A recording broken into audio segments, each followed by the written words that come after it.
All right. Well, welcome to our listener for our first podcast, The Professors. We ain't crazy. We're licensed.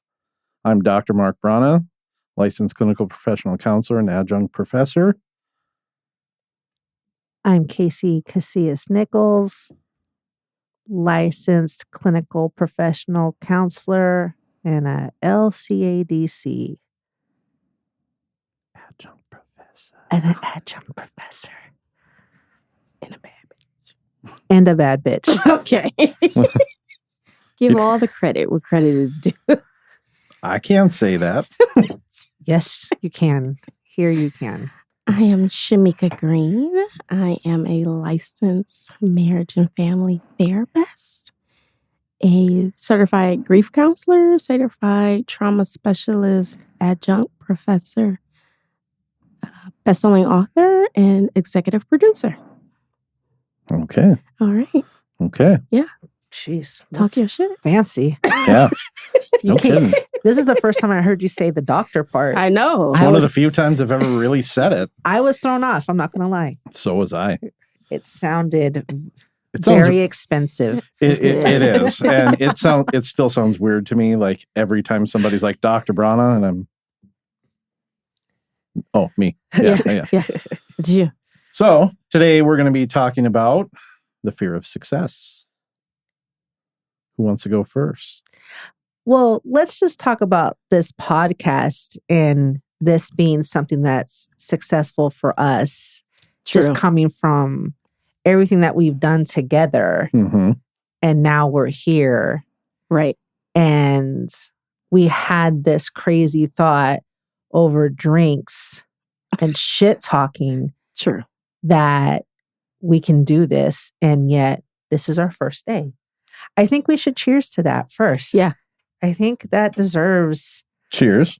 okay, Oh, okay. to success. To success. Oh. So this podcast was really born as the world's like craziest game of chicken. You know, we were talking a bunch of shit, and then it was like whoever was flinching first, but nobody flinched, and here we are. Yeah. You know, so Yeah. here we go. But that's what you kind of get, though, with Yeah. a set of alphas that are like, oh, you try it first. Yeah, you Right. go. You Yeah. go. Yeah. All of a sudden, Shamika's looking at studios and then coming up with ideas, and here we go. Here we are. The fear of fucking success. Real, but not real. Ugh. Oh, Yeah. definitely real. I Mm. think it shows up in everybody's life at some point. You know, and it doesn't just show up with work and everything else. It shows up in various aspects. Clients I work with, you see it in relationships, you see it in work, you see it in school, you see it everywhere.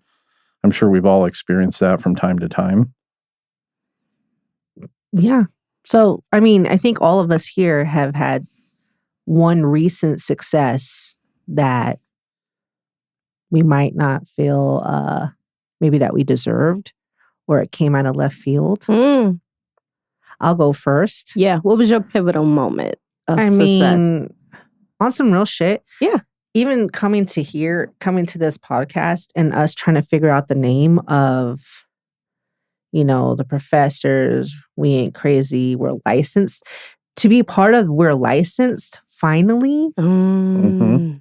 I honest to God thought like the world was going to end before I got officially licensed Mm, on some real shit. Yeah. And I just never thought it was going to be a thing. It was like, I'm going to die the intern forever. mm, And now that I'm here, I'm petrified Wow. of what's going to come next and what that age old saying, more money, more problems. But Yeah.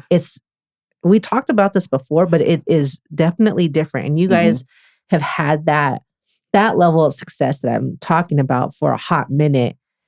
And I'm curious to know, how did you guys adjust? Because to me, it's probably like little small potatoes now, but it's a big fucking deal. Yeah, it is. Well, I'd say it's a big deal. And I also think you're selling yourself a little bit short because you're like a head honcho at the agency you work at.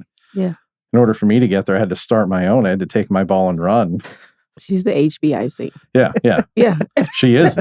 Talk your shit. She is. This is true. I mean, it's one of those things too, when you have when you go through schooling and you go through everything else and you work with clients and you realize man, maybe I had like a learning disorder. Maybe I had something like that. Mm. And if I would have addressed it a lot sooner, I might not be in this position at this age right now. But I'm a big believer in timing is everything.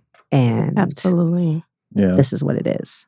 Yeah. I would agree with that. Timing has to line up. Otherwise, it ain't going to work. I know for myself, even getting out of high school, and the idea of going to college right out of high school seemed like a bad idea. And, I was full of bad ideas at that age. And for that one to seem like a really bad idea must have meant something. So I took time off. Mm. But you touched on kind of a point about, what we feel we deserve. And I think that's part of what keeps us from being successful is we have these messages that tell us we don't deserve some of the things, that are coming to us. I know through being an intern, my PhD program especially, just kind of thinking that I wasn't ever going to finish. I don't deserve this. And, really trying to push through. It was difficult at points. Okay. And I saw a lot of people quit, and it was hard to not quit at different points, and just, I guess for me, one of the things that's really propelled me forward late at this point in life is, my kids. I don't want them to see me quit. Right. I, when I was struggling on my dissertation and everything, knowing that, my kids are going to, I want them to be able to be proud of what I've done. And that really motivates me to keep going. Yeah. But that being said, it crossed my mind at several points, Mm-hmm. So I don't know. I mean, I don't know. I'm just babbling. You're not. I think So, the kids part is huge, right? I too took a break from school, but then it was I don't know. It's one of those things. My mom passed away and she said something to me like, no, baby, college isn't for everybody. And I took low-key offense to that because it's like she graduated from college. She did her thing. And then why can't the wild child do the same thing? Yeah. You know what I mean? Mm. And it was, I think I told you guys this too, of going to grad school, just going to college in general was a huge feat. And then going into grad school, I started getting my sleeves done. mhm. And I promised myself that I wouldn't get more tattoos and I wouldn't finish the sleeve until I finished the semester of grad school. Really? Yeah. Okay. And I'm very, very don't like the way when tattoos are not all the way finished or like a design is not done. Okay. So that kept pushing me to keep going. And because I don't think that everybody needs to have the traditional routes of, I'm going to high school. I'm going to go do this. I'm going to go to a Mhm. university. Like I went to community college Mm-hmm. because I felt like that was the best pace for me. But I want to be able to show my kids that you can't fuck around. You can still get back on track and you can still accomplish your goals. Right. Up until whenever you need to. Yeah. What about you, Shamika? I think so. When you talk about the fear of success, the reality for me is more so really recognizing that you have made it. And I think that I've brought this up to you before, Casey, of it's the always of like hustle, hustle, hustle, the next thing, the next move. So I never really get to sit with the success because something else is happening because I'm always hustling to move to the next thing. And so it's for me more so reconciling with I've never seen success before. And here it is on what we quote unquote call success.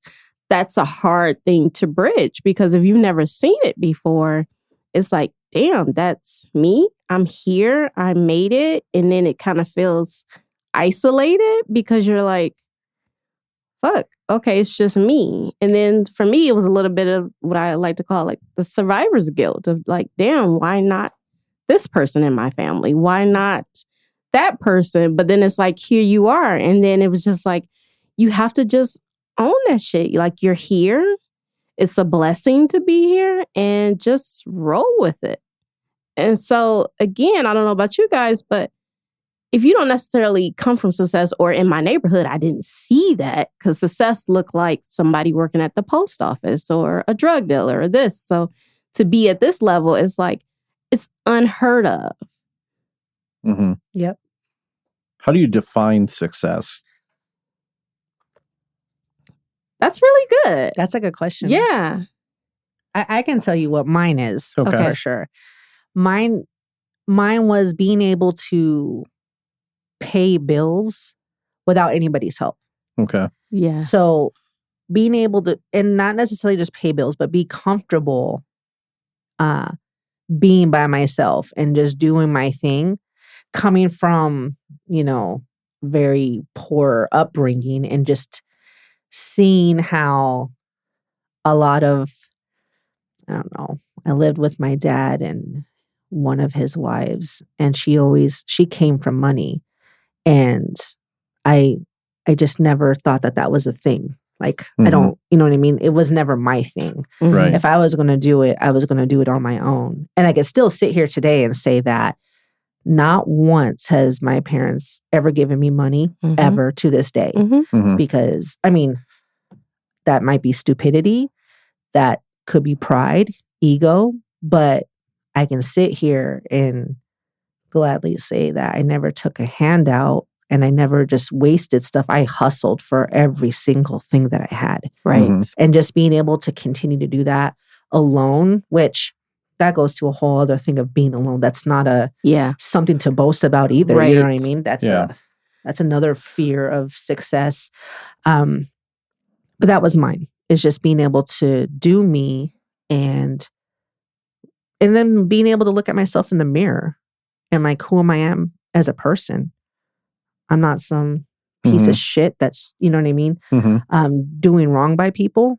Right. And I got to accomplish the school. My mom passed away way before all that stuff. So it's interesting to see that. Like, yeah, the success is there, but I'm the one that's looking at it. And you know what I mean? Yeah. And everybody around you, whether it's keeping up, my family is really big on keeping up with the Joneses, and they have stuff. I don't care about stuff. I care about who I am as a person and what I do as a person. Having shit doesn't mean anything to me. But being able to be a good role model to my children, not to anybody else's kids, because I'm not. But to them, that's that shit. Yeah. What about you? I think realistically, success for me is more so like freedom. And so when I say freedom, is like being able to be your own boss. So no one's like telling you what to do, being able to travel, just different stuff. And so I just even get an example of like traveling first class for the first time. Like I used to be like, I don't really give a fuck about traveling first class until I did. Then it was like, there ain't no going back from it that. was none. And you should have seen me. I was literally like, they were passing out the warm towels and shit. And I was like, I'll take two. I was like, is this for my face? So I'm getting ready. I don't know what to do with this. Right. I'm getting ready to put the shit on my face. And then I turned and looked to the right, and they're like wiping their hands. And I was like, oh, fuck. I was like, Mama, I made it. Yeah. So freedom. Okay. Yeah, I guess. For me, and peace. You know what I mean? Just doing you. Yeah. What you think, Mark? So that's the reason I asked that question is because that's something I never really defined growing up, and nobody ever really defined what success was for me. We were just always told, you've got to work hard to be successful. But I had no fucking idea what they meant by that because there was no actual definition of success. And I think my definition kind of encompasses both of what both of you have talked about, in that it's just a matter of finding that freedom and doing the things that you want to do and not having to worry, Yeah. whether it's about money, Yeah. bad things happening or anything. And granted, we're always going to have some worries, but minimizing some of the unnecessary ones, Right.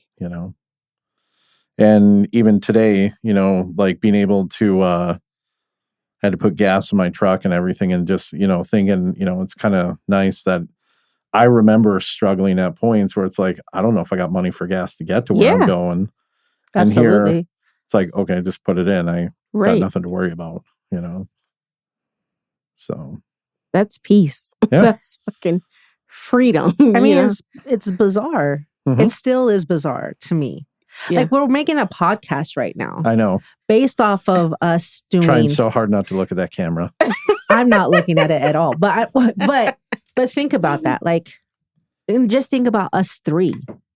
At some point, we were all at the same table, all doing therapist shit, hmm and now we've been professors for years. Not That's crazy. fuck. Yeah. Who you telling? Yeah. I know. Yeah. Like years we've been doing this shit, and I know. And somebody's listening to us. I right. yeah, like Both of those people are going to be like, yeah, no shit. it's wild because I remember telling Roberta, like, Yeah. she's like, hey, can you be a guest lecturer? And I said, the fuck Right. you want? Me? Yeah, like, do Yeah. your student? I go, your students are going to be able to see my face and see what I look like and hear the shit that comes out of my mouth. And she's like, yeah, that's cool. Let's totally do it. Yeah. Mhm. And then it was this whole thing. I remember being petrified just the first semester. Oh, yeah. Oh shit. That was crazy. That was wild. No, that was crazy. I remember standing at the podium and writing in my notebook, like, you fucking got it. You got it. Yeah. And I'm sweating. And I'm like, yeah. Yeah. Like with the marker and shit. Did at you the did you board. teach in person? Yeah. Yeah. And it Both was of you? full. Oh, yeah. First I've time? always, except for during the pandemic, like I've always had at least one in-person class. I actually prefer teaching in person because I get that interaction, and that kind of helps because for me, I'm nervous. Like I don't like public speaking. I don't like doing any of that shit. And I'm up in my head, but I can fake it. And so This is for a different time. yeah, and we're gonna go in, we'll go into that more. But like for me, yeah, just doing the in-person stuff. But I remember my first day teaching. Actually, the first class that I had was a psychology. No, it was a counseling 300. The Oh. very first class I taught. Mhm. And I remember, they have the chairs at Nevada State. They have the chairs and everything. And a point where I needed to sit down because my legs were starting to shake a little bit as we got going because I Damn. was nervous, I'm like, who the fuck am I? These kids don't know shit, Right. Yeah. Meanwhile, realizing I had been doing this for a minute, but it's like, I'm like, I sell myself short all the time. hmm Yeah. I think that still happens to me today with teaching. I've only taught one class in person, and thank fucking God the pandemic Really? hit, and then I was out of You there. did? Like, yeah, Yeah, I was gone. You Like was it like, was. deuces. I I remember. dropped it like fifth period French. I was a ghost. I remember because you were coming out of class that one day and we ran into each other, and I had COVID that day. So oh shit! Did you Right. really? it wasn't, they didn't know it was COVID at the time because it was in January Oh, and I was really? just recovering.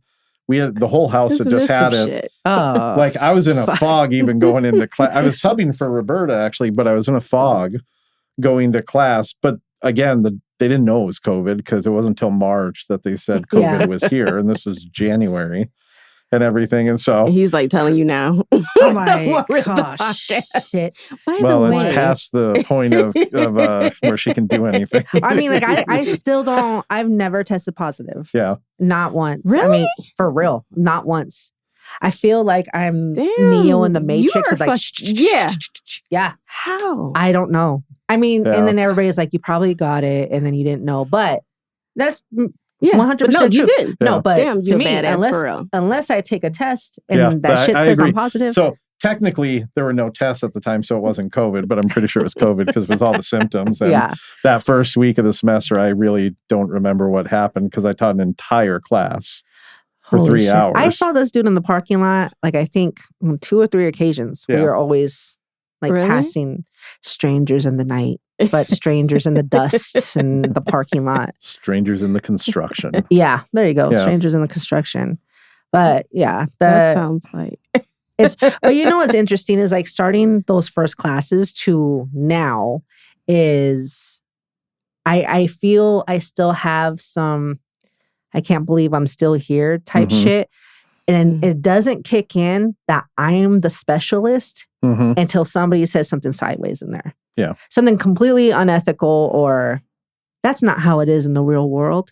That's not how that shit goes. Yeah. And I'm like, oh shit. Mhm. Now I get a chance to check somebody. Like now is the time, Now To- comes to- Casey. yeah, to shine, to Right. Yeah. you know what I mean? And then when I take a step back, it's like, I got to remember, like, I know this shit Mhm. and I'm good at this shit. And it's those times where it comes into focus for me. Yeah. What about you? Well, I think it's still that thing of recognizing that you're here. This is your role. This is what you do. Because even for me, like, yeah, I'm a therapist, but I still sometimes feel like, yeah, I'm a therapist. You know, like I have to keep putting in my head, like, damn, this is what I really do, you know? And it's like you said, until you're like called on some shit and you can really speak about it, that it's like, oh yeah, I am that. Because again, nobody else around me is doing that. And so again, it feels like you're just isolated. But it's crazy to be where you are, but then it's also like really fucking dope because people can look at you and be like, damn, look at Casey. Yeah. Like, oh, somebody that looked like me. Damn, look at Mark. You know what I mean? Look at Nobody's Shamika. this ugly. Nobody's this Whatever. ugly. Shut the fuck up. Whatever. But showing up authentically you, like the Right. first day of teaching, I had cornrows and my name is Shamika and it's like put some respect on my name. You know what Yeah. I mean? Like I'm here, you know, and nobody at that time really looked like me. But Right. yeah, I'm that girl from Detroit and I'm showing up. So Yeah. So what do you guys think is the biggest barrier to success for people? your mind. I feel like I think it's a few things, but your mind for sure. Mhm. definitely I feel like your mind, just because you could really put it in your head that you can't do some shit. Yeah. Like Yeah. you literally would talk yourself out of some shit. Oh, absolutely. Like, no, I can't do that. Or no, I shouldn't. You know what I mean? Or somebody told you can't, or you're not good enough, or this and that. I really feel like it's your mind first thing. And then of course there's some other stuff Yeah. that's barrier. But I feel like for me, top is literally how you think. So when you say your mind, what I'm hearing you saying, this is me kicking the therapist. Yes, in. doctor. We just Yes, heard that, doctor. Doctor. But Anna. what it sounds like you're saying is the way you talk about what you're doing up here to yourself. Yeah, how you speak to yourself. Like, Okay. yeah, I can write that book. Yeah, I can do that. Like, if you say you can't, guess what? You're not. Mm-hmm. You know what I mean? Like, talk your shit, do it. And I always say, do it even if you're afraid. Just do it. So fear too. Yes. I mean, I think it's Shamika hit it dead on. Mhm. Like, I remember you just saying nobody looking like you just hit a nerve with me. And I remember thinking when we were having this conversation about what our first episode was going to be, this example came up to me and I just thought like, and then it just triggered me right now. I went to a meeting and it was like, you know, a higher up meeting. And again, my position, it's executive. Even when I have interviews, I say blah, blah, blah is my title. Nobody gives a shit. I'm here to work for the clients. I'm just for the streets. Mm-hmm. And in the most therapeutic way, not the other way. So my husband doesn't trip. Right. Not like He's that. listening like, really? She's Yeah. not doing drive-bys. But I remember sitting there and I was wearing jeans and I had on like a nice like blouse on that was short sleeve and like all my tattoos were showing. Mhm. And my boss wasn't there yet and everybody else had came in and this older white male sat down across from me and said, oh, it must be nice to be able to do whatever you want. And I said, what does that mean? Right. And he goes, well, we're all sitting here in suits and things like that. One day you're going to be at our level and then you're going to have to dress like this. Mm-hmm. Oh, the assumptions in that Oh. too. Ah. Yeah. So That's triggering. the 909 came out. Yeah. So what floor were you on and what window did he go out? I was on the first floor. And what's interesting is that my old clinical supervisor was sitting next to him. And he knows me. And I just, Oh. I mean, I said what I had to say. And I said, it's interesting that you say that considering that I'm at the same fucking table you are right now. Wow. I'm sitting at the same table with the same cats talking about the same stuff. I go, but the difference between you and me is that I don't need to boast about how I dress Right. or anything like that. My work speaks for itself. Mm. Take that shit to the bank. Eat it, bitch.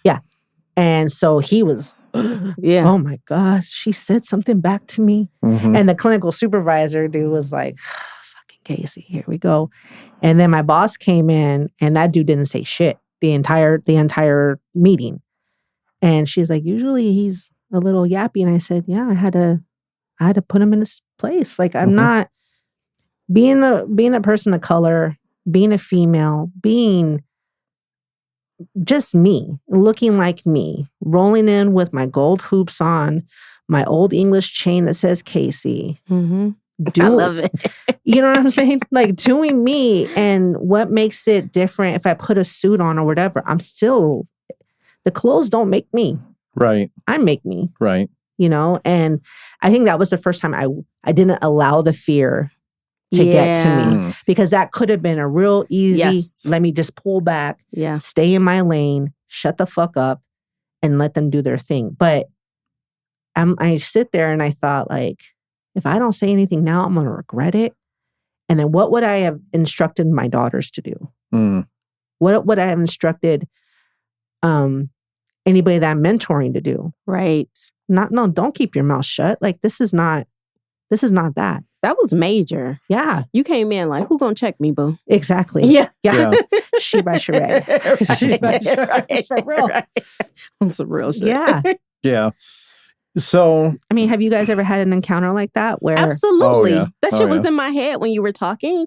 I remember being at the agency and a couple came in and they were like, oh, Shaniqua. Again, that's so fucking dismissive of like, it's just Shamika.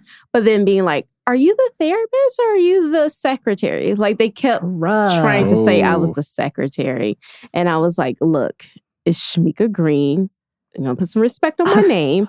And this is what it is. And I am the therapist. And they're like, oh, no, I'm sorry. I just tried, like being very passive aggressive. Mhm. But no, like you put some respect on my shit. Absolutely. Yeah. Like, bitch is Shamika. Did they end up staying for the session? Yeah, they did. Because did I ever see him again? No. Yeah. For real? Just one and done? Just one and done. And I was okay with that. Yeah. Yeah. Mhm. Yeah. Please don't play with me. Yeah. I think even though they're our clients and essentially our customers, nobody should be coming for us. Right. That's disrespectful. Absolutely. What Yeah. about you, What Mark? about you, Mark? Well, I mean, for me, as far as being a therapist, in some of the roles I've played when I was working like in a community mental health agency, I've had encounters with coworkers typically where they were going behind my back, questioning my judgment because I was running the Mm. co-occurring disorders section, and like I would get ambushed in management meetings and everything. And Ambushed how? so the three in particular would come up and they weren't exactly the smartest people in the world because I could see what they were doing. Yeah. But about an hour before management meeting, they'd all be in a room, or even sometimes the evening before. We had management meetings on Wednesday mornings. So sometimes Tuesday evening, people would be staying late and be the three of them in this room talking with the door closed Really? and everything. And they'd get very quiet as if they saw me approaching. But then I'd go in and one of them would typically pose a question that had nothing to do with the department they were in. And it'd be like, what are you going to do about that? And if I would flat out go, well, why the hell are you having meetings about my department without me present? Ooh, Mm. shots know? fired. What'd they say? Check maybe. There was no real answer for it, but it became this passive aggressive thing because what happened was we ran the therapy component. There was another agency that ran the housing component of this program that got bought out, Mm-hmm. and they didn't tell anybody in advance. So the state was left to scramble to find new housing for these clients, and there was nothing I could do about it, And so what happened at the agency was I was constantly, well, how are you going to make this work? I'm like, we're going to just do what we got to do. But I can't magically make things appear overnight because the state has to approve these things. But it was like for months, I would get like bombarded with these ambushes. And I mean, it's part of what made me decide to go into practice for myself, because clearly the management outside of these three weren't supportive, because I kept getting ambushed and nobody was willing to put an end to it, even when I filed complaints. Mm-hmm. But it is what it is. I still fought it the best that I could. Yeah, you did what you could. Yeah, but it's also what drove me to do things better where I work, Mm-hmm. because it's me, and now I've got some people working under me, and I know what that's like. And so I really try to make sure that I don't recreate those things for other people. That's why such you're a the huge boss. thing. That's such a huge thing, because I feel that this, not like it's generation, but this generation of therapists, even though you can go to school whenever and graduate, Mm-hmm. but we're able to change the culture of what it looks like to be a professor, what it looks like to be a therapist, what it looks like to be like whatever it is. Click, click. Right. Mark. Yes. Okay. Well, Sponsored by. we're not hiding it. I was trying to be polite. But that No sponsors yet, so you Yeah. can put that under the table. but Open.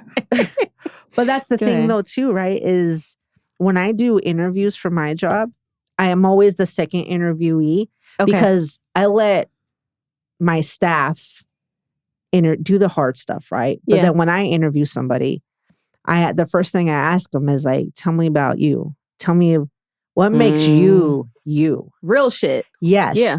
And every single time they're like, they get scared. And I'm like, I want to know what it is, because Yeah. you could say all kinds of shit on a piece of paper. You Absolutely. can talk to me about job duties and doing the most, but how do you tick as a person? How do you Right. how do you treat other people? How do you Yeah. Authentically you. Like Yes. you said, not the interview shit where you come like, no, I'll do anything. I Yeah. have You never tell done me. that in my life. Yeah. No But- criminal record. No need to check. No need to check. But that goes with like Shamika's the fear of success with freedom. Right. Because Yeah. I was asked that at like a corporate meeting of what is your technique to hiring people? And I said, I don't know if I want to answer that shit in front of my bosses right now, because I might not be here too much longer. However, I said, I don't give a shit what's on the resume. I don't. Right. Well, it's bullshit anyway. I mean, yeah, everybody's going to come in with their church clothes and, oh, I'm the greatest. And Your da, da, da, Easter's da. Beth. Yeah. Yeah. But like, I want to Absolutely. know some shit. Yeah. And once you're able to break down those layers, then you really see something. And then that, to me, being able to choose like who's going to be under the wing, who am I designating to be part of this cultural change that I'm trying to make at my company, Right. that's success. And Yeah. that is something I bask in. And I didn't think about that until right now, this Yeah. moment. HBIC. Yeah. Talk your shit. Yeah. It is everything to be able to say like, yeah. Do I need to put that on the website too? Yeah. Casey's Under her bio? Yeah. Absolutely. I still haven't written it yet, because I was thinking about that because that's the other thing, the fear of success. I Right. literally said to my assistant director, I said, hey, do you know how to write intros? Because your girl needs help. And she's like, what the fuck? Like, you could totally write this. And I said, I don't know how to write about myself. Like, I don't. Yeah. And she said, what the fuck are you talking about? So where do you think that comes from? Because I would say none of us are really taught how to like build ourselves up when we're doing things like that. And there's a reason for that. Where does it come from? Right. I think mine, here we go with the therapist shit. Mine's like little Casey trying to stay. Absolutely. Yep. Trying to stay out of the limelight. Just want to be a wallflower. I want to be helpful, but I don't want all eyes on me. Like I don't care. Like right now. Yeah. But when I don't look at the camera, then I'm good. You know what I mean? But Right. like it just doesn't exist. But that's where mine stems from, is that my parents never told me like, don't boast about yourself. If anything, my dad was, when you play basketball, you talk that shit. And then on the basketball court, I was like damn near Reggie Miller. Larry Bitch, don't Bird. say- yeah. No. Larry, no, Reggie. Larry was the master. Okay, first of all, I'm from Southern California. I'm just Put some respect on the shit. 909. I'm just telling you. Reggie Miller It's was going down. yeah, Reggie Miller was from Riverside, and so I get it. Reggie Miller was a shit talker. he was a shit talker, and I had the same Riverside, motherfucker. yeah, I had the same basketball number as him strictly for that, and that was where. But then again, I look back and I'm like, was it because I was a teenager and I just was going to do whatever I wanted? But I felt in my zone, like I control this, and I know I'm a bad bitch at this. Yeah. But Reggie Miller said even Larry Bird was the more prolific shit talker, right? I don't care because I'm a Still, Lakers fan no. too, so Yeah. You I don't you know can't her. even do that. Larry Yeah. Bird walked into the 3-point contest in '88 and asked the entire locker room who's coming in second. Fuck. And Talk then about talking won. your shit. Jeez. And Talk then- about talking your Yeah. And then won. That's how I'm coming in every time. You had to. You come in every time like that anyways. Who are you kidding? But I think it's important because I think that's really the attitude that switches, that's the difference between people that are comfortable in success and find success in everything they do versus a lot of us that get stuck in that fear, is that attitude that it's okay to own your shit. Larry Bird knew he was good. He was great. Yeah. And he didn't care if he told you, he would tell you and he would do it. He would back it up, and you look at other successful people, like really like uber successful people, and there's that attitude. If they know they're not the smartest person in the room, they find the smartest people and they learn from them, but nothing will stop them from achieving what they want to do. And, they've unlocked that key, that keeps them from being fearful of success because they just embrace it, and everything they touch for the most part turns successful, And when I'm working with clients and even with myself, it's like, how do we unlock that in ourselves? That ability to walk in there and, look at the room and go, who's coming in second? Fuck. That's That's some some harsh crazy shit. shit. Yeah. That's I mean, but I think that's badass. I feel like I really didn't feel like that until like 2 weeks ago, which is crazy. do tell. But Tell us. seriously, No, tell us. literally when I was like creating content and shit, and I was like, this is fucking good. I was like, you are good. Like, Mhm. water boy, you can do it. Like I You really can do You it. can do it. Like I really had that in my head. And I was like, that's so messed up though, that I have done so many wonderful things that I didn't get to really kind of appreciate it in the moment. Again, I was on fucking BET. And I just now slid that in my bio. I saw Like, that. Hello. Yeah. Like, hello. You know what I mean? And it still was like, Should I put my appearance in Cops on a bio? In the bio? But I remember you. Seriously. I remember you sharing in supervision when you got the nomination Yeah. for Indie Author of the Year. yes.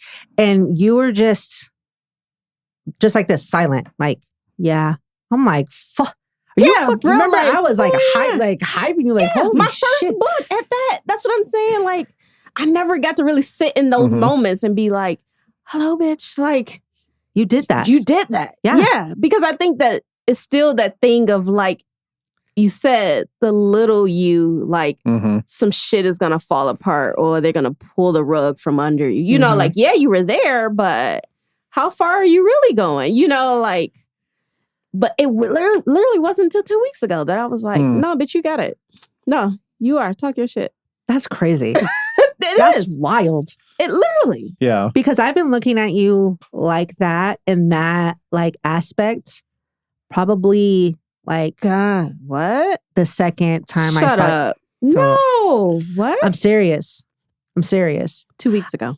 No, well, that shit wasn't 2 weeks ago, but it was. I mean, you guys both had your things, and I remember just thinking like, "Fuck," because I went back to I'm gonna be an intern fucking forever. Like Right. it's just what it is. Mhm. But then when I see both of you, like Mark's doing his doctor shit, you're writing books. Remember, I even said that in the chat, like, the fuck? Like, you guys Yeah. are superstars out here. And then we're just la la la. But the thing that I appreciate, I think, is because as much as I like to talk shit just in general, very humble. And I think that Mhm. Yeah. you guys have that humility that is very, it's intoxicating. You know what I Yeah. mean? Like, it's very personable and it's not like something I wouldn't be able to approach you if I knew all this stuff about you because you're Right. so humble. And I think there's a big difference between knowing you're successful and having all that, but then having all that and then being humble about it is two different things. Right. Absolutely. Yeah.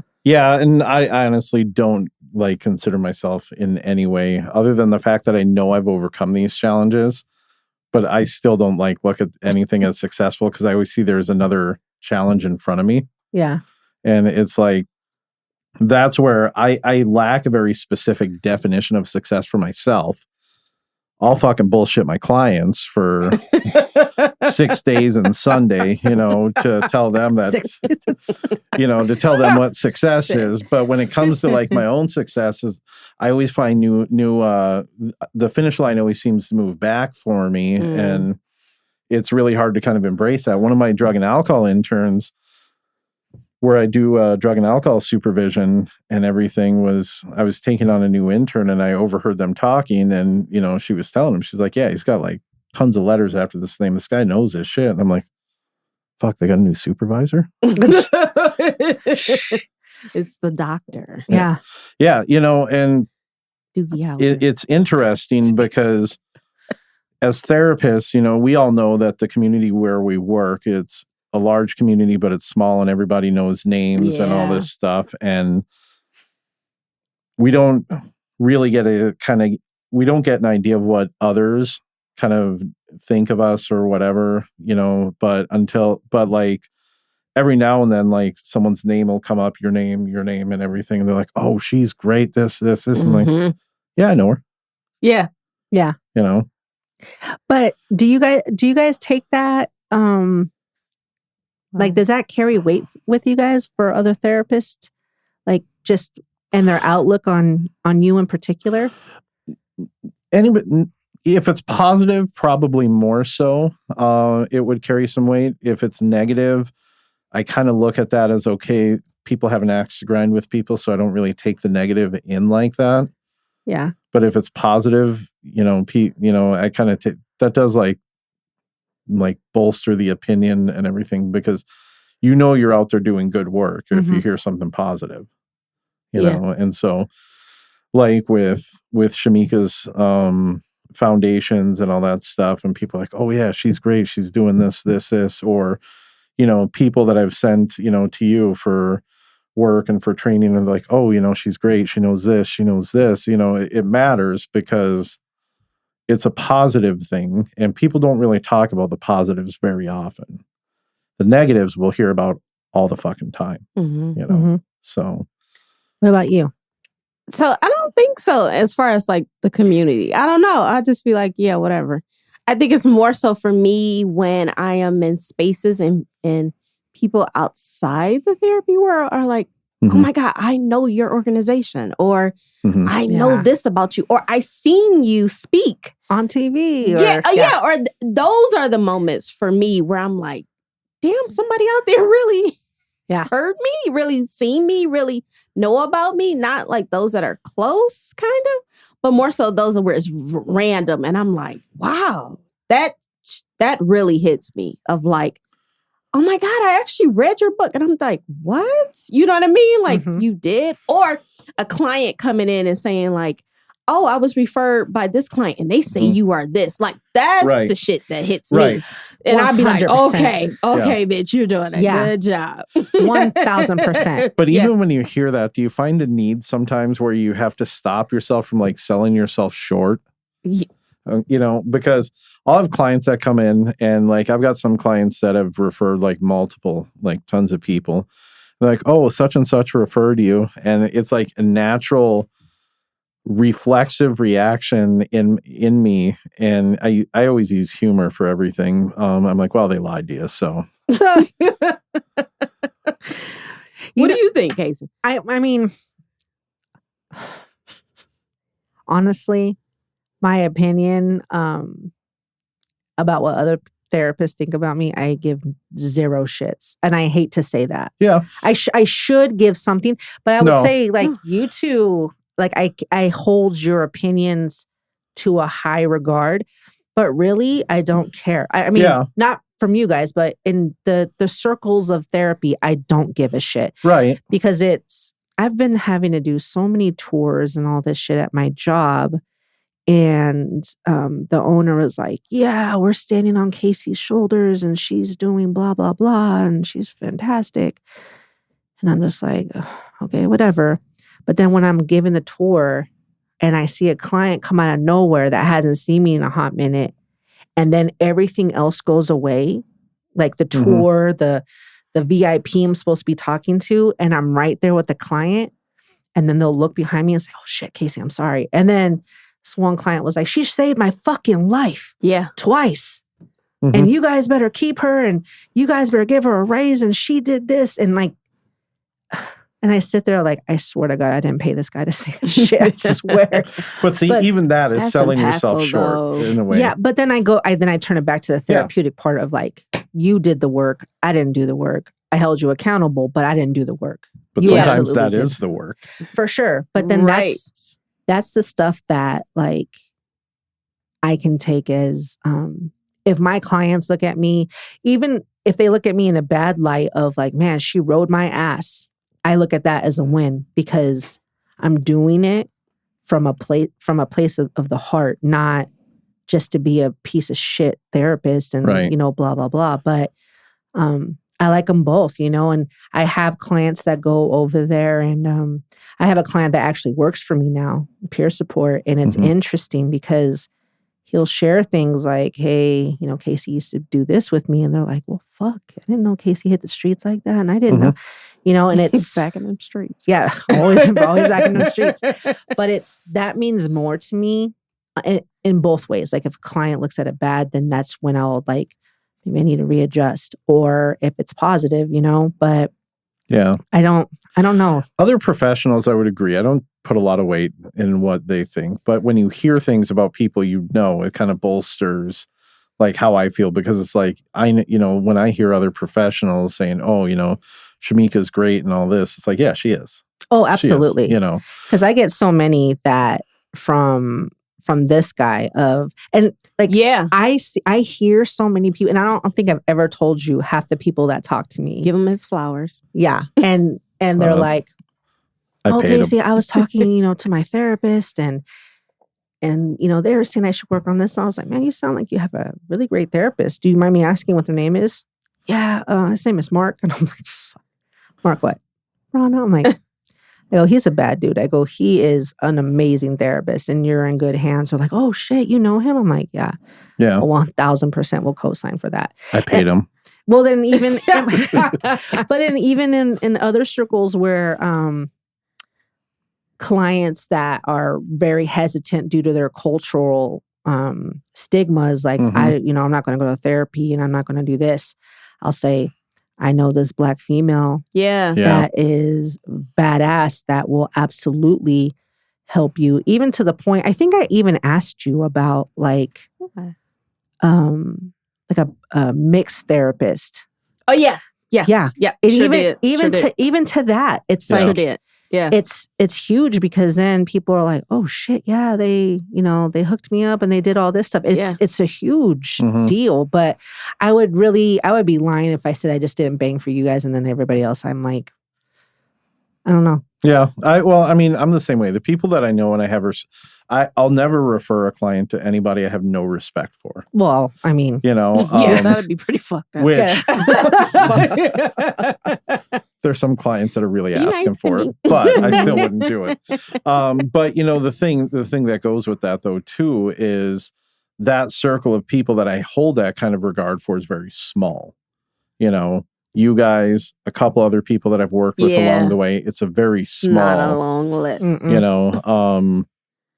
And that matters, when in the bigger scheme of what we do, because we build on each other and we build each other to success in a lot of ways too. Yeah. We're not just on our own island in the middle of nowhere. Everything is very interconnected. Yeah, I feel this goes to very much like you are the company that you keep.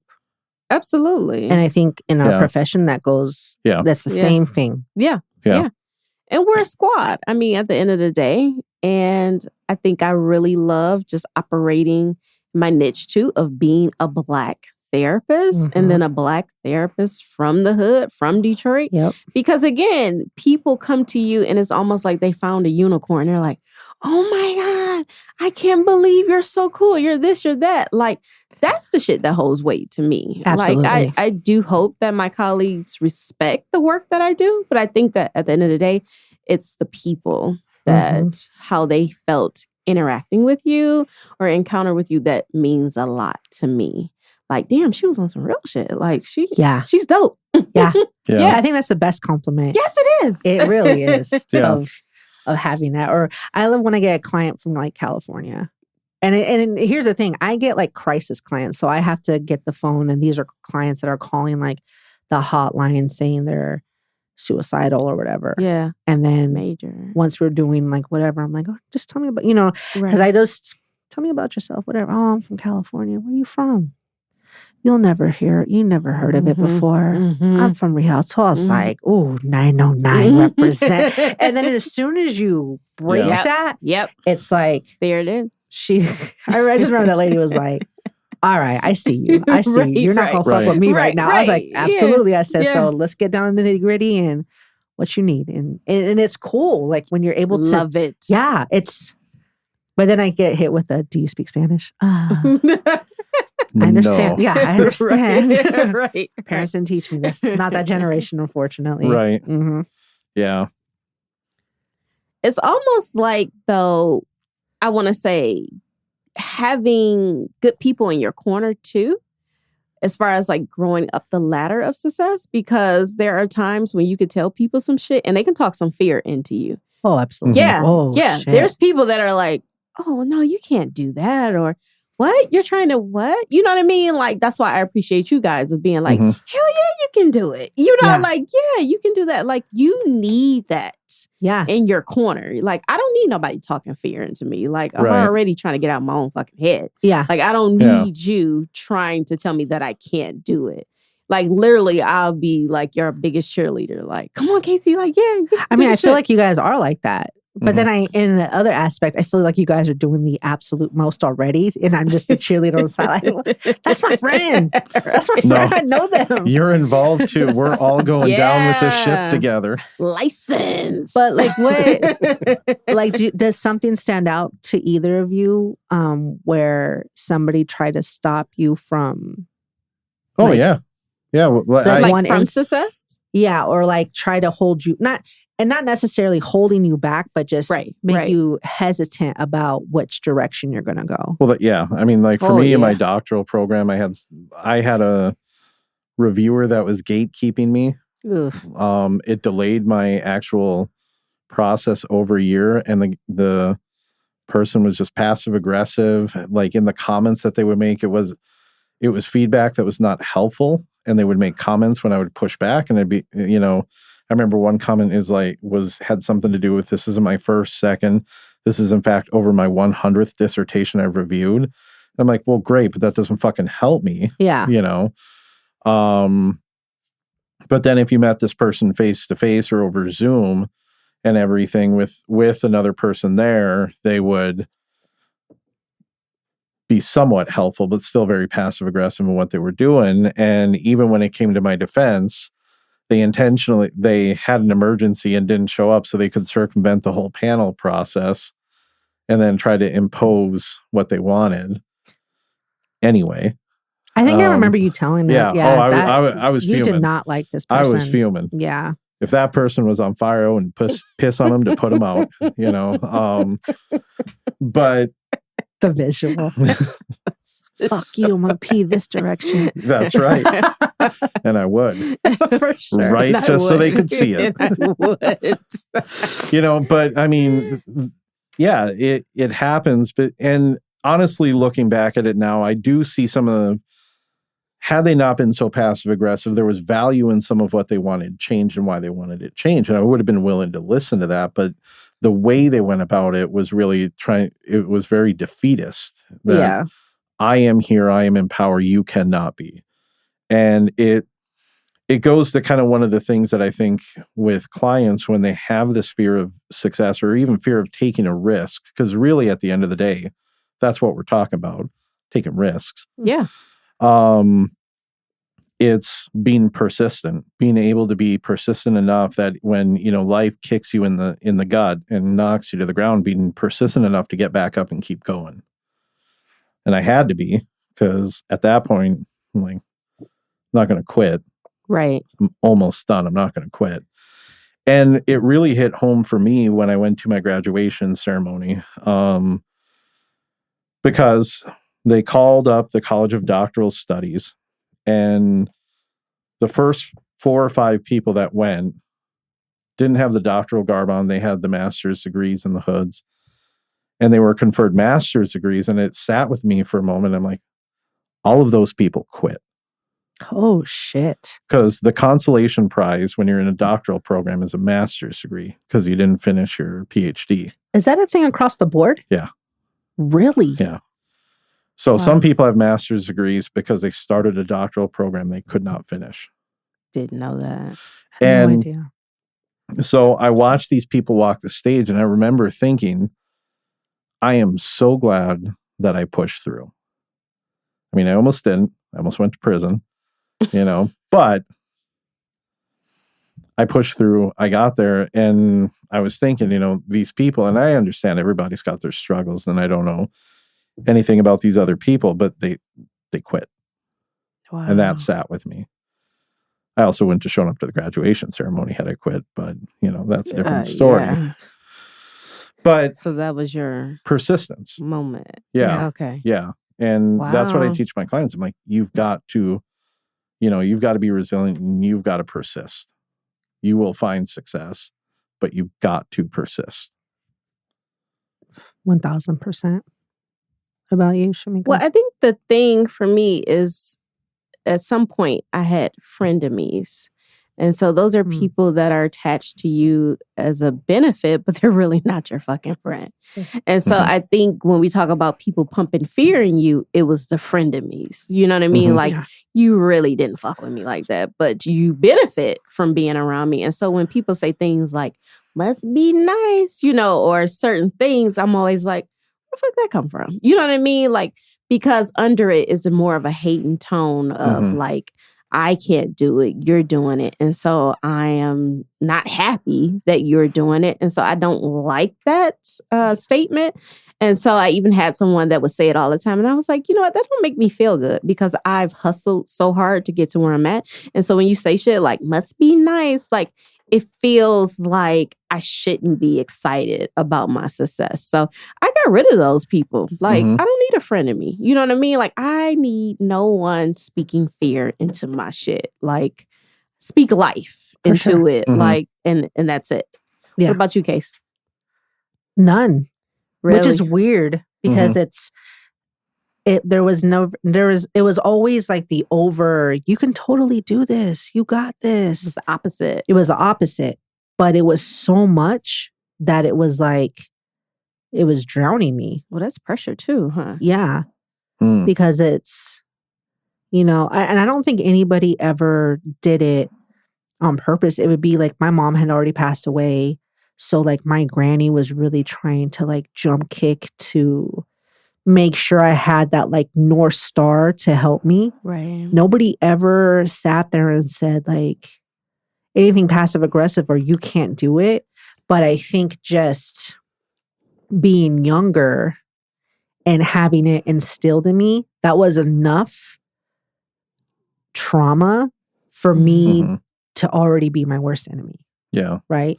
And like to just keep going. And like Yeah. I remember taking some tests and just thinking like, why the fuck do I keep doing this to myself? And then I just said, I'm not going to stop. Like I'm not going to allow people to prove their point. You know what I mean? Like Mhm. it was always, you don't have to do that. You're smart. You're pretty. Mm-hmm. You just have babies and you can do this. And Right. it just wasn't Seems to my set the bar pretty low. yeah. And it's like, what the Yeah. fuck? Like I don't want to do that.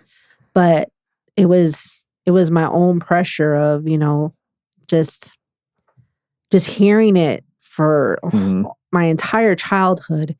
And not necessarily my parents, but just people around me and like Mm-hmm. step parents and, you know, other family members and things like that. It's, you know, it just stuck with me as a kid up until I was an adult. It never changed. It didn't. No.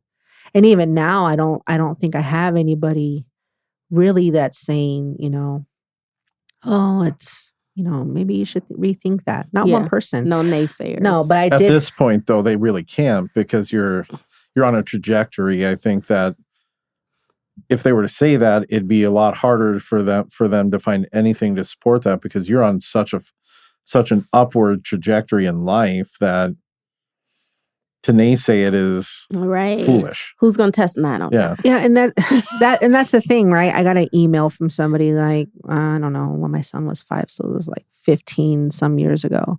And they said, "Oh, I'm glad that you finally got the degree that you went to Vegas for."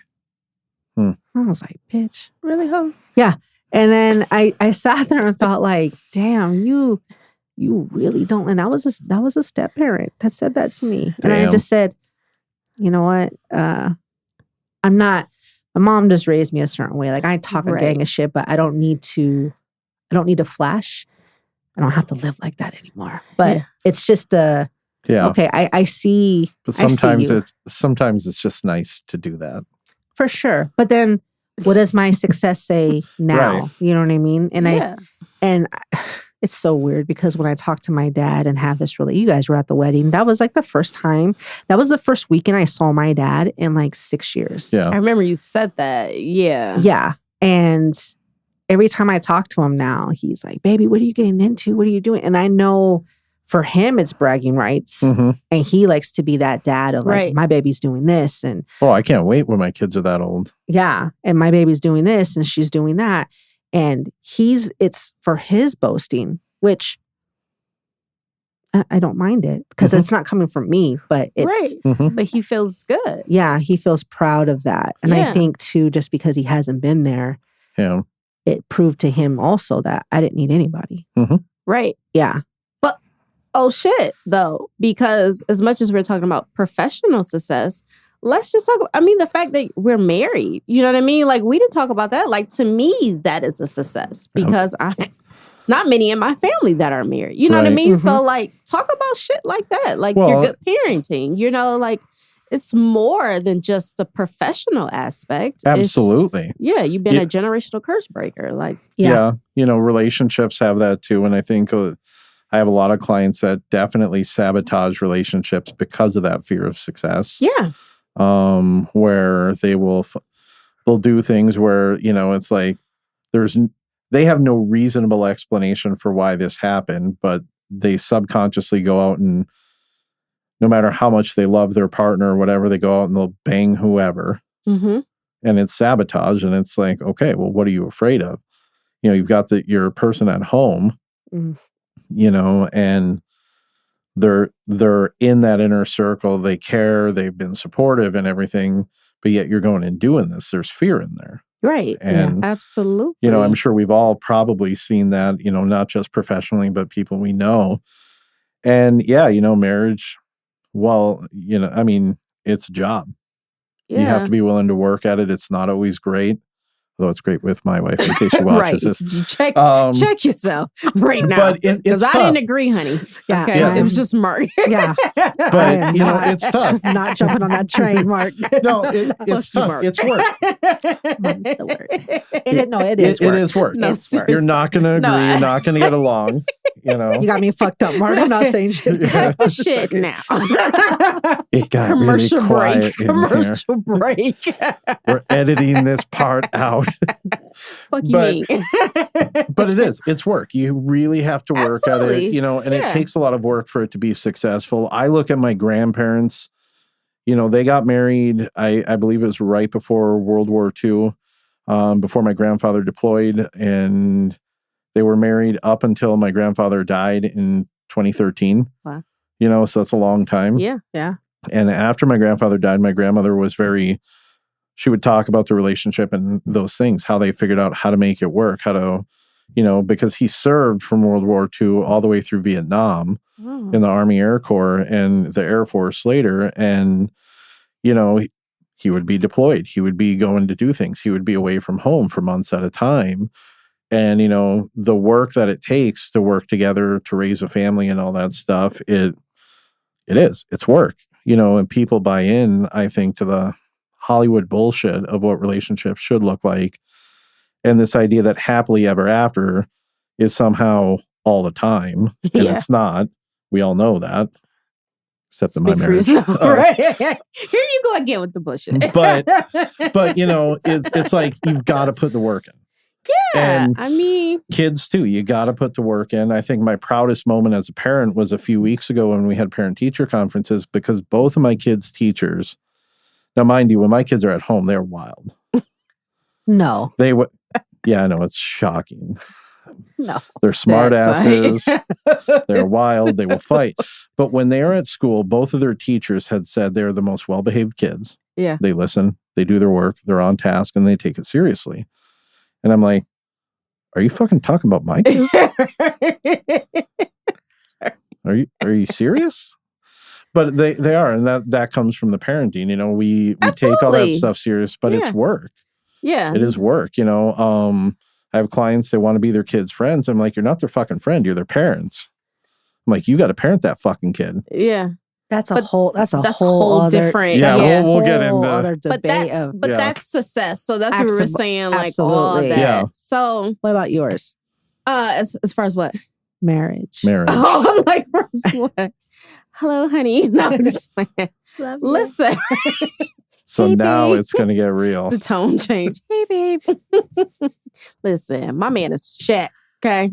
No, but I say I have a successful marriage in terms of that shit happened and we recover from it, but then also being patient while each individual is healing. Like, I got a lot of healing to do. So the fact that you have somebody that's going to roll with you while you're doing that, like, that speaks a lot to me. You know what I mean? And then it's your best friend. That's your person. You know, like, Absolutely. that's just a cool shit to have. You Yeah. know?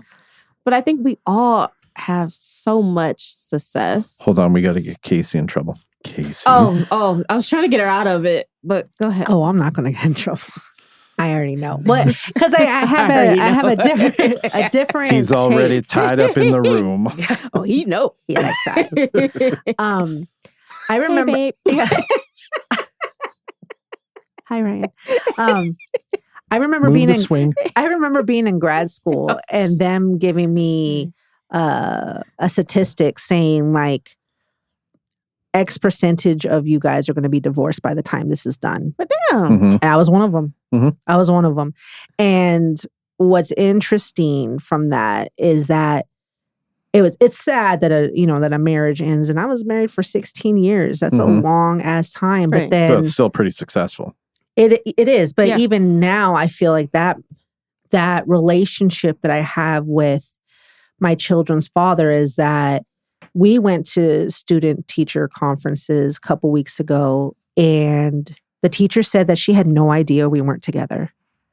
She said, you guys it are, was so yeah, like the that's a co-parenting. success. Mhm. She said, Yeah. you guys are parenting goals. And I was like, Mhm. thank you. And then the fact that my new husband is very secure, my ex-husband's very secure. We can go out to, you know, my daughter was in cheerleading. One of the boys were in cheerleading. Another boy was in flag football. And we can all sit there and just be civil and know, like, hey, Ryan can do this and Mikey can do this. And like everybody is okay. Yeah. That's successful because Absolutely. I felt like shit. Like I was stunned when I was like, fuck, I was one of those statistics. And it's one of those things that when they tell you you go through grad school, you grow and Yeah. then it just people change. And there's Mhm. nothing wrong with that. And I think everybody changed, but it changed in the way that it needed to Yeah. where me and my ex-husband grew as people just with that divorce of like, okay, we're not compatible as husband and wife, but we sure as shit are compatible to raise our children like in the best way that we can. Yeah. And you see, know. that's so dope. Yeah. Yeah. That's I don't have that. I mean, most people don't. And Well, your kids are grown too, Well, yeah. but the it's you know. Yeah. The first marriage is like trial subscription. Yeah. Yeah. You don't like it? Cancel it. But I mean, Cancel it. look at your success as a parent though, because your kids are grown, they're True. well-adjusted individuals. Yeah. They're on track to do things that, you know, probably they're going to exceed what you've done. Absolutely. And you've set this example for them. And I think that's really what success in parenting looks like, is we want our kids to not only do better than us, but we should set the bar high so that it's not easy for them to do. I want them to be better than me. I even say yeah. that to the staff. Like I want everybody to be better than me. Yeah. Because then I feel like I did my job of giving every tool that I know that made me successful. Mm-hmm. Try to apply it to yourself. Yeah. Or take what's going to work for you and do it. I also want them to be able to afford to be able to afford a big house. So then I can move in as I'm old, Absolutely. and then I can pay them back Absolutely. for making a mess, and then doing all those things. The backyard casita. That's right. Yeah. Every chapter should be elevation. I mean, it's Yes. just how it should be. Yeah. So what's next for us? I mean, I'm so happy that we were able to. We did this shit. We have. I fucking can't believe it. I Yeah. still Yeah. can't. Yeah. I'm looking at you guys with headphones on, and I'm like, holy From fucking shit. talking about it to doing it. I mean, To being about it. yeah, to That's being right. about it. Yeah. Right. Persistence. This is true. I mean, how long ago was that we talked about it 3 initially? months. 3 months, right? Because it was in the summertime that It was we. in the summer. Yeah, it was like, or maybe it was more because it I was think it early was- No, summer. it was more. So Yeah. it was May. It was May, and so it's October. Yeah. Or no, it's November. Because our God damn. schedule, it was just Yeah. our schedule. But in even the summer. then, there was like are we going to do this? Yeah. Is this a game? And it of was kind of like, things? oh, okay, let's look and see. Let's. Yeah. But like, once this is- once Shamika was looking at studios, I'm like, all right, it's on. Yeah, shit got real. Yeah. It's on. We're doing this. Okay. What kind of last words do we have? Like, as far as success? What do you think, Because- Casey? I want to go last because I have no idea. Okay. So I don't know. I just think success isn't a linear process. I just think success is really about having things go wrong and learning to pick yourself up and keep going. It's about not letting it be a failure. It's a trial run, and you just adjust and adapt so that you become successful. Right. It's a choice. Good answer. Family Feud. Good answer. Good Good answer. answer. Good answer. Is it up there? It's on the board.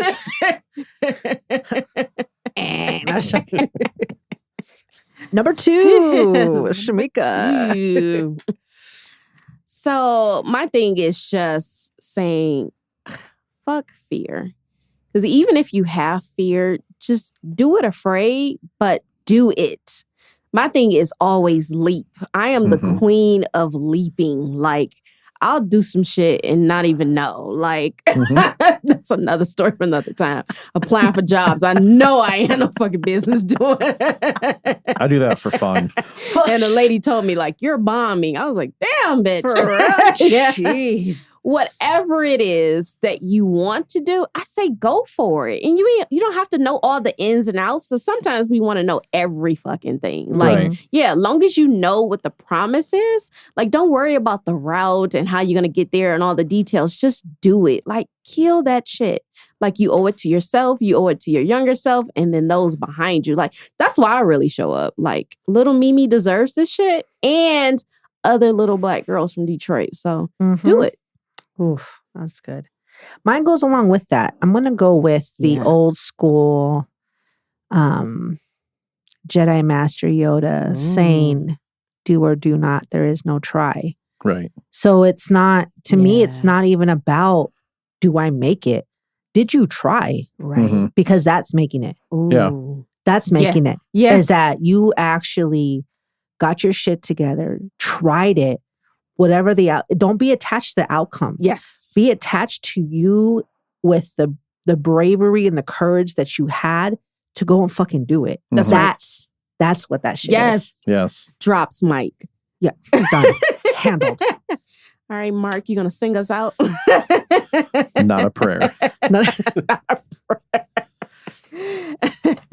We're gonna do this shit again and again and again Yeah. until we just We are get going to fucking annoy tired. the shit out of the two people listening to this podcast. It's gonna be more. Oh, it will be. It's Thanks, gonna be more. husband. Yeah. Just Oh, our Thank you. spouses. 3 Ryan. people. 3 people. Hi Ryan. I love Hi, you. Elle.